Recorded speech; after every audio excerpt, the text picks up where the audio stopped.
Our next case is Massie et al. For Stamp et al. Each party will have 15 minutes to present their argument. The appellant may reserve up to 5 minutes for rebuttal. How long would you like to reserve? 5 minutes, Your Honor. Thank you. We'll note that. Note, if you would, that if you look over there, it is being time to be kept. Just look at the top one for now. So when that gets down to 5 minutes, that means your time is done. Don't worry about the other three. If you're looking, I'll try to let you know when you get like a minute left to have an idea that your time is running up. Arguments are being recorded. So when you are speaking, number one, please introduce yourself. For the record, please stay behind the podium. We're visually recording you, and if you move, we'll lose you, and we'll also use your audio recording if you move away from the podium.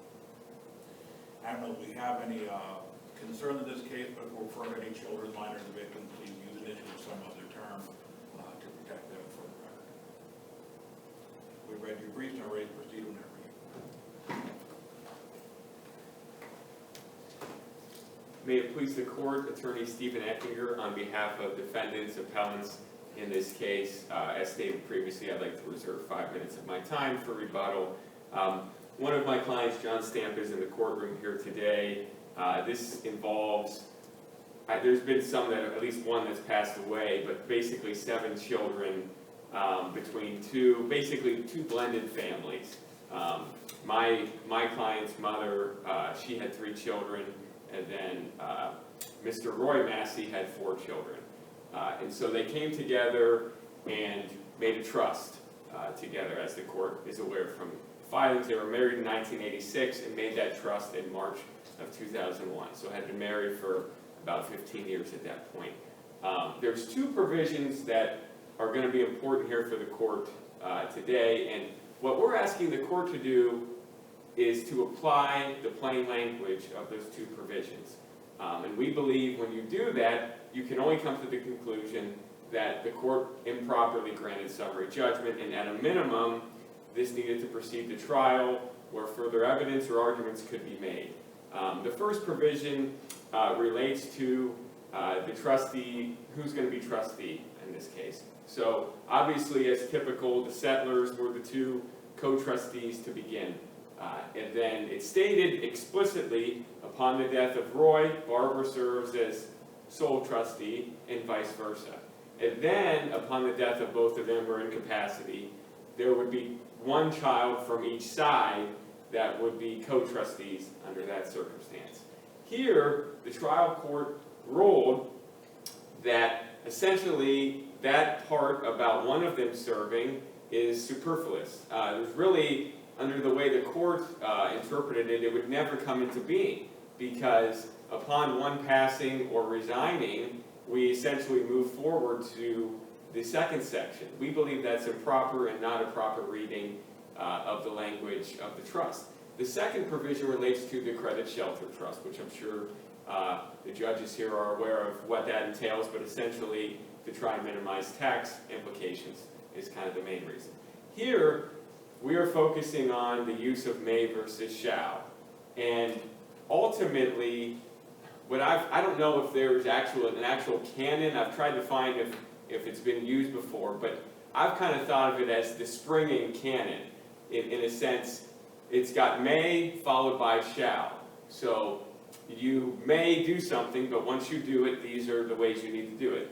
Kind of an elementary example I've thought of is you tell your young daughter, you can walk down to the convenience store and buy something as a snack. But if you do so, you need to buy something healthy. I mean, again, I know it's an elementary example, but I think the court understands what I'm getting at. That just because the court seemed to interpret it as though because the word may was utilized, that it essentially doesn't make sense because it's followed by a shall. But I think if you actually read the language, you can understand what the structure of the trust was getting at. That and there are circumstances where it makes sense that you don't need to use the credit shelter trust.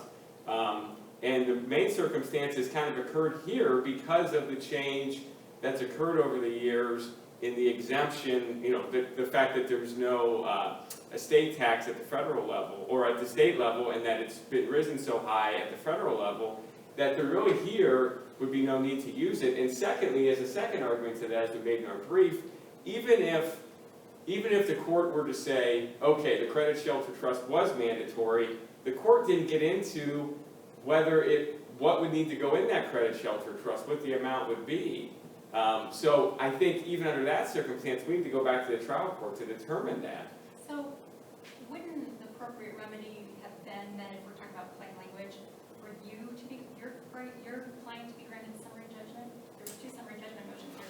And if you read this plainly that you may establish a credit shelter trust, wouldn't that result in your client getting summary judgment? Yes, Your Honor, I believe it would, and I think that's one of the things that we've been getting at in this briefing is, well, for example, the bringing up the expert, how the court seemed to not consider that expert. I think it was because it wasn't submitted as a reply brief.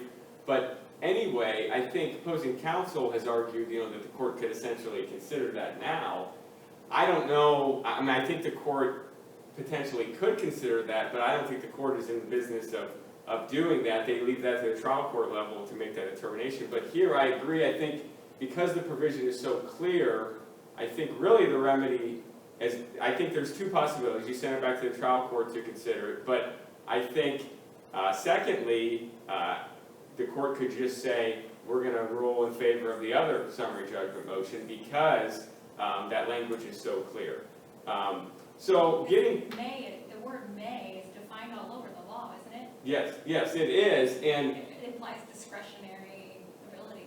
Yes, and I think also it's important, and there was some case law on this, I believe, that when both are used in a section, I believe that makes it even clearer what the person was intending, because you didn't just use shall one time or may one time in a provision, you used both. To me, that is the drafter making a specific notation that I'm using may here and shall here, and there's a reason I'm doing that. And I think, as we've set forth, there's clearly a reasonable reason that was done, because we're saying, hey, you don't have to fund the credit shelter trust, but if you do, you've got to fund it up to that limit. Counsel, was there any evidence or testimony in the record regarding whether a permissive credit shelter trust is ever effective? I know I haven't reviewed the record, but so if you're saying the language is clear, then what the trial court did must have been a reformation of the trust document. Yes. So then, if that happened, then there would be some, if that happened and it was correct, there would be some evidence in the record that talked about what they really meant to do with this language was ABC. And there really wasn't anything. The only thing potentially, Your Honor, that would be in the record in that regard is the expert. The expert seemed to make the argument that it is required. But again, I think because of, as the argument I made before, that wasn't until the reply brief. But other than that, there was nothing.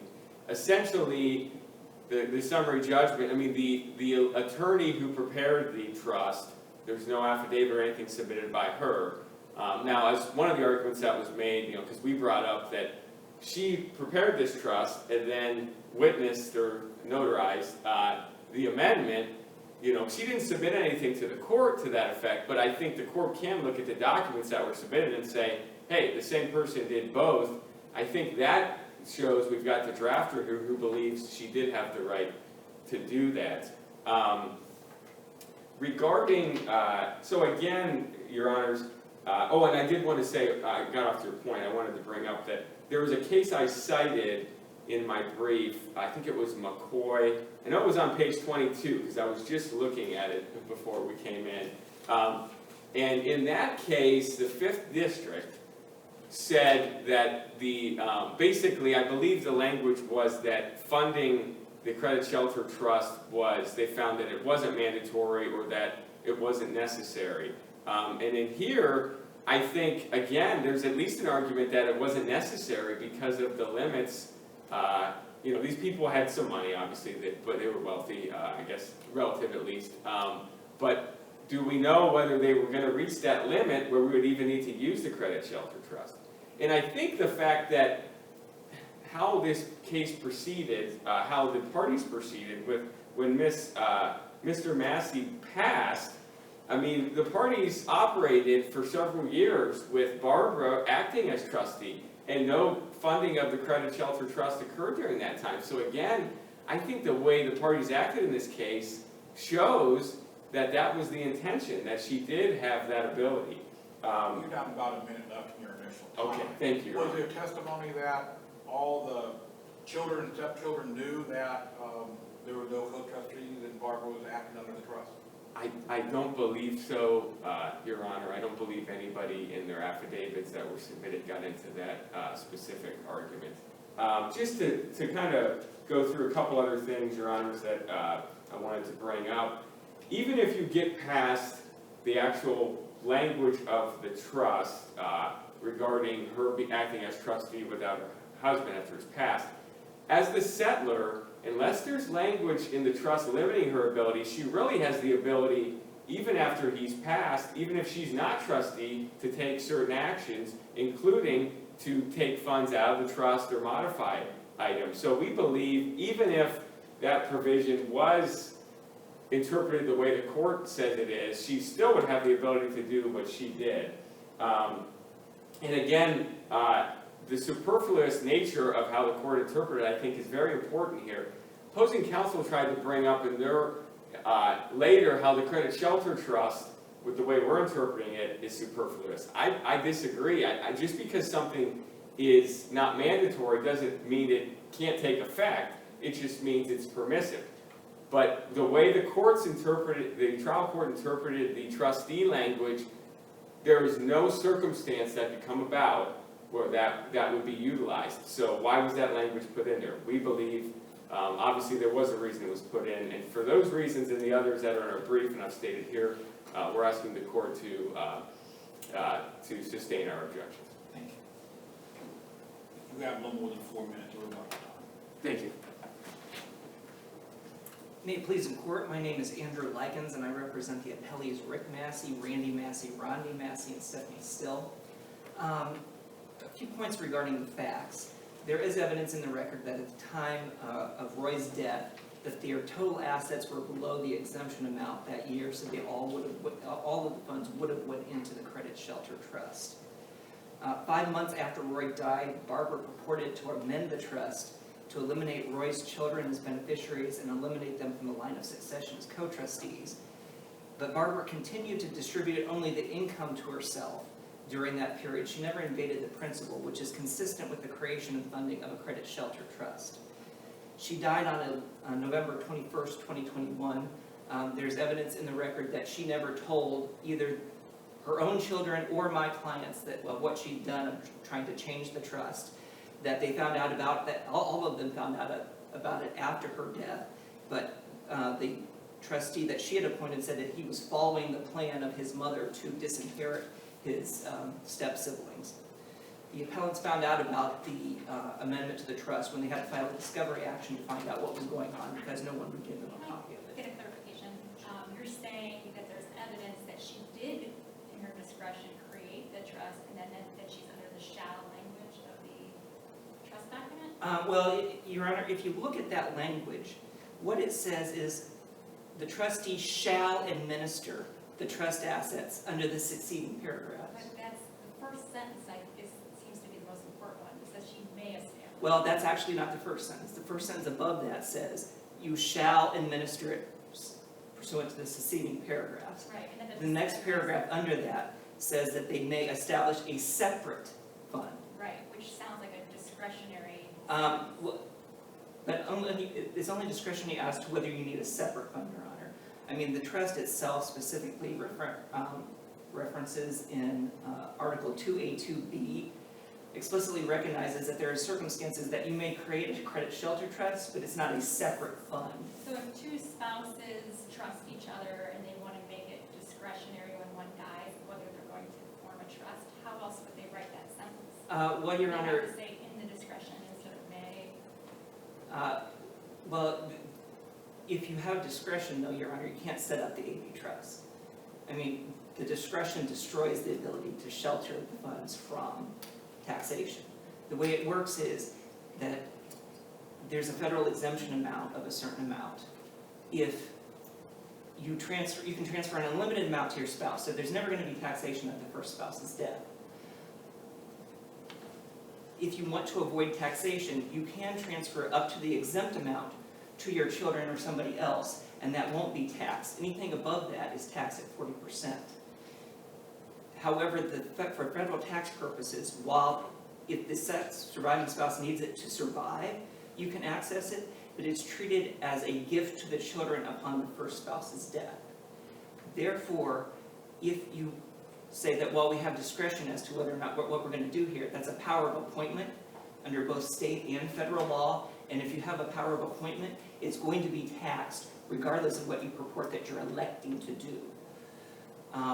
And this somewhat also gets into the McCoy case that opposing counsel cited. He said under McCoy, the 5th District said it's not necessary. If you look at that case, that is an incorrect statement of the law. It's really using hindsight, because upon the first spouse's death, it is never necessary to fund a credit shelter trust. Right. It can always go to the surviving spouse, and it's never going to be taxed. What you're trying to do is transfer the exempt amount at that death so it won't be in the second spouse's estate. And what the McCoy court said is, well, if you look at it, it wasn't necessary because when the second spouse died, the exemption amount was this. But you can't know that when the first spouse dies.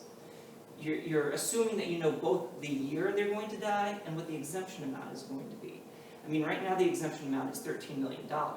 Unless Congress acts at the end of 2026, it's cut in half. We have a presidential candidate who's campaigning on cutting it to $3.5 million.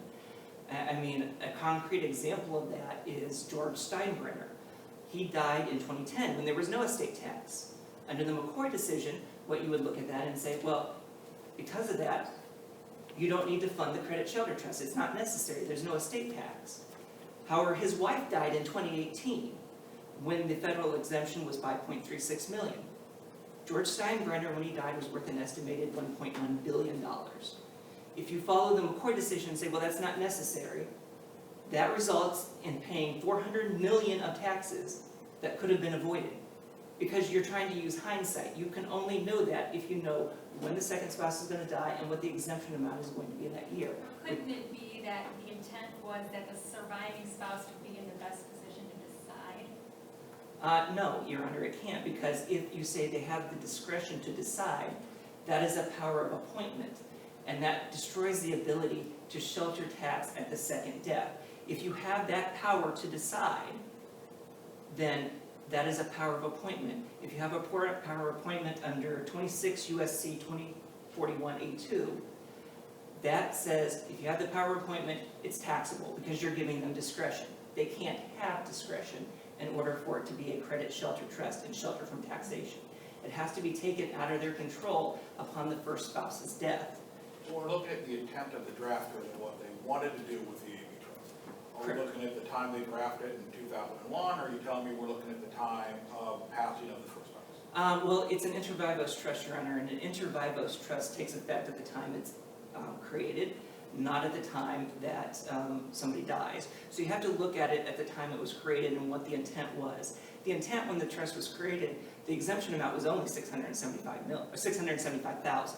So at that time, clearly they needed the AB trust. If they decided later, you know, tax laws change, we don't really need this, we want to change what we're going to do, then they could have entered into a new trust, revoked that one, and entered into a new one. They could have amended under the terms of this trust to make that change if the law changed. I would assume. Yes, the amendment provision, Your Honor, which is another point we wanted to make, says that I reserve the right to revoke at any time, or I reserve the right to amend at any time with the written consent of the trustee. Trustee is defined in paragraph 1 as both Roy and Barbara. So if you read that the way it's written, it really says it says I, but it has to be we reserve the right to amend because the trustee, defined as both of us, have to give written consent to change this. And that... And you, with this, is more a bit of example of perhaps sloppy drafting in the document that didn't clearly deal with the fact we have in this case, two individuals as trustees as opposed to here where we're talking about a singular one. Yes, Your Honor, I mean, the trial court noted that there was some sloppy drafting, but if you, it looked at two things. They argued that the trial court didn't tell you what it was basing it on. It did. It said that under the 3 shall provisions, which said you shall administer it under the following paragraphs, none of which said you have the option not to enter, or to just keep it in the revocable trust. You shall administer it under the following paragraphs. You may create a separate fund known as the Credit Shelter Trust. You shall fund the Credit Shelter Trust with the greatest amount possible under the federal exemption amount. And you shall use any amount that is not used to create or fund the Credit Shelter Trust to create the marital trust. The may language is discretionary only to the fact that you may not need to create the marital trust, and therefore you don't need 2 separate trusts. Because in this case, there wasn't enough money to fund the marital trust. You don't need 2 separate funds. It all stays in that original fund, which becomes the Credit Shelter Trust under the mandatory terms. So the court said, based upon those 3 shalls, there's a may in between there, it applies to the separate fund. Based upon those 3 shalls, the court believes the clear language requires the funding of a Credit Shelter Trust. The second thing it pointed to was that if you look at that language, there are many, many provisions that assume that a Credit Shelter Trust is going to come into being.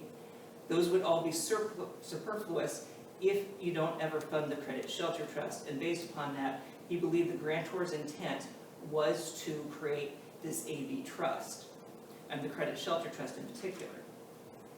I mean, the other issue that we raised is that because of the nature of an AV trust where it becomes irrevocable at the first spouse's death, it is a recognized benefit of such AV trust that if you have a blended family and you want to protect your children from what your spouse might do after you die, you use an AV trust because it all goes, the maximum amount that can be exempt under when you die goes into the Credit Shelter Trust. It becomes irrevocable and unamendable, which means your spouse can't do what Barbara did here and go back and disinherit your children after the fact.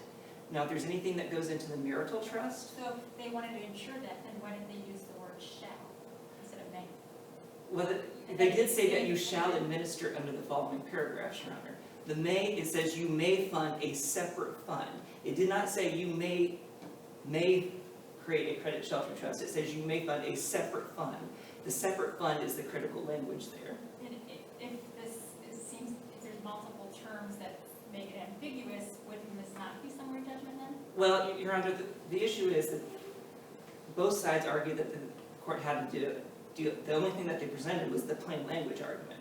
While they stated in their argument earlier that they're relying upon the plain language. The ambiguous, I mean, what is the court going to interpret differently if they deny summary judgment? The only evidence it was presented with was this is a written instrument based upon long-standing precedent. If you have the written instrument language, you apply the clear intent based upon that. If it's ambiguous, you can consider parole evidence, but they didn't present any parole evidence. I mean, literally, their motion for summary judgment attached an unsigned affidavit that just said, you know, this is the trust, this is the amendment, and a few of the family relations. But they presented no evidence whatsoever to the court because they didn't even present a signed affidavit. When we moved for summary judgment, they didn't respond to our motion. They relied upon their own motion and never responded. So the court was presented with both sides saying, this is the written instrument, this is our arguments based upon the plain language. Court, please rule. I mean, they seem to be almost arguing that the court was required to construe the plain language of a contract against the movement. That's not the case. A court is required to construe evidence against the movement. It is not required to interpret plain language in a contract against them. They almost seem to be arguing at one point that the court's required to interpret federal tax laws against us. That's not a factual issue, that's a legal issue. The legal effect of federal tax laws and whether or not you can do what they're trying to do, saying, oh, you have discretion, you can wait until after your spouse dies and then decide that issue. Federal tax law does not allow you to do that. And that is not a factual issue that can be construed against us. As far as their argument that, well, the trial court should have just looked and saw that these were both drafted by the same person and therefore assumed that that meant that she thought they were amendable. If you look at the evidence, there's no even real evidence that Attorney Schaefer drafted these documents. She signed both, she witnessed both of them, but they didn't put any evidence into the record that she created or drafted the documents. Further, they never made that argument to the trial court. What they're really saying is, well, court, look at this, and if you look at it, it has the signatures, and therefore the court should have assumed we were making this argument even though we didn't explicitly make it. Courts are not required to make arguments for the parties. They did not do that. They did not make that argument, and it's been waived. It's also worth pointing out that there are other provisions in this trust that follow this saying, you may do this, followed by a shall do this, that really makes clear that you don't really have discretion. One of those examples is the trustee is given the authority to give the executor, they may give the executor or administrator money to pay the decedent's final debts and taxes. However, then it goes on to say the trustee shall not question the amounts requested. So if you interpret that, okay, they have discretion, but then they shall give them the money if they ask for it. It means they don't really have discretion. And that's a pattern in this trust. About a minute left, counsel, on your time. Thank you. They also mentioned that under Revised Code 5808.08a, that if the grantor has the authority to tell the trustee what to violate the terms of the trust. However, if you look at that provision, it specifically says that that only applies to a revocable trust. Therefore, what they're really doing is assuming the question. If there's a credit shelter trust that become irrevocable and unamendable after Roy died, then it's not a revocable trust that Barbara has the authority to tell the trustee, you're going to do this, you're going to do that. It's irrevocable at that point. If the credit shelter isn't established though, is it still a revocable trust upon its death? Well, Doesn't the B portion, when you say AB makes it irrevocable if it's exercised? well, that's not accurate, Your Honor. I mean, the B portion is the marital deduction trust, or the A portion is really the marital deduction trust. So that can only be funded with the amount that is above the credit shelter trust. So you fund the credit shelter trust with the amount that is the exemption amount. Anything above and beyond that is the marital deduction trust. They're not arguing it went into the marital deduction trust. My question is, if there is no credit, if she had the discretion to form one or not, and she did not, it would still be a revocable trust, right? Well, that's what they're arguing. There's no provision in it says you shall administer pursuant to the succeeding paragraphs. None of the succeeding paragraphs say you have the discretion to leave it in the revocable trust. It says you may put it into a separate fund. You shall fund that with the maximum amount allowed, and then you shall use the remainder to fund the marital deduction trust. Counsel, I took you over time. You may briefly conclude. In conclusion, Your Honor, we would argue that the court should affirm based upon the trust becoming irrevocable and unamendable in 2014. Alternatively, the court should affirm because the consent provision was not complied with because there is no written consent in the record. And even if Barbara was the sole trustee, she still needed the written consent in the record to amend the trust. Thank you.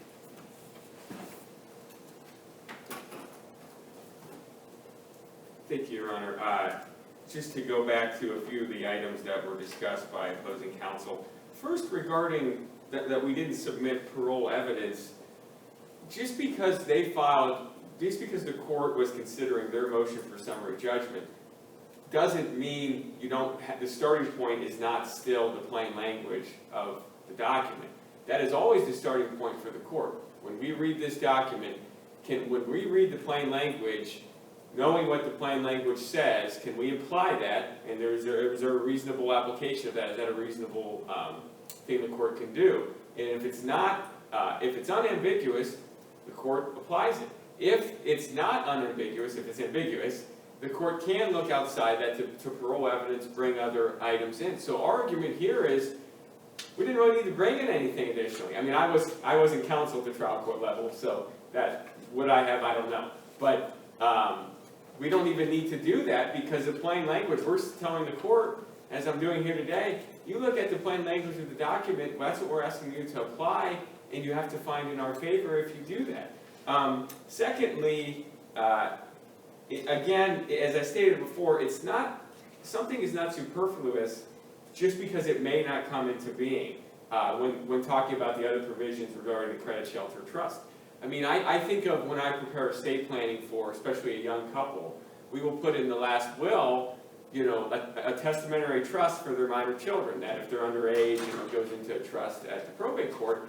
But we don't necessarily amend that once the kids become adults, so that provision may not come into effect. That doesn't make it superfluous, that just means, hey, this might not be utilized. Here, that's the case with the Credit Shelter Trust. Could Barbara Massie have funded the Credit Shelter Trust? Yes, but she didn't have to. And because it was permissive, just because something permissive doesn't mean we don't put a bunch of languages in afterwards that if you do this, this is what you need to do, or this is how it needs to be applied. So we believe that argument really is without merit, respectfully. Regarding McCoy, I still think that argument is in our favor because with the changes to the estate tax provisions, it was not necessary to fund it. She had the permission, the ability to say, with the tax laws as they are today, I'm not going to fund it, and that's what she did. I also think it's interesting that it was pointed out that opposing counsel's clients didn't find out that until after her death that she had amended it. That goes to our argument on assignment of error 1. I mean, clearly they didn't act as co-trustees with one of the stamps after their father's death, because they didn't even know it had been amended. If they had been acting as trustee, they would have known. So it's clear that they were not acting as trustee, because even they, in interpreting the trust, knew that they were not trustees until both had passed.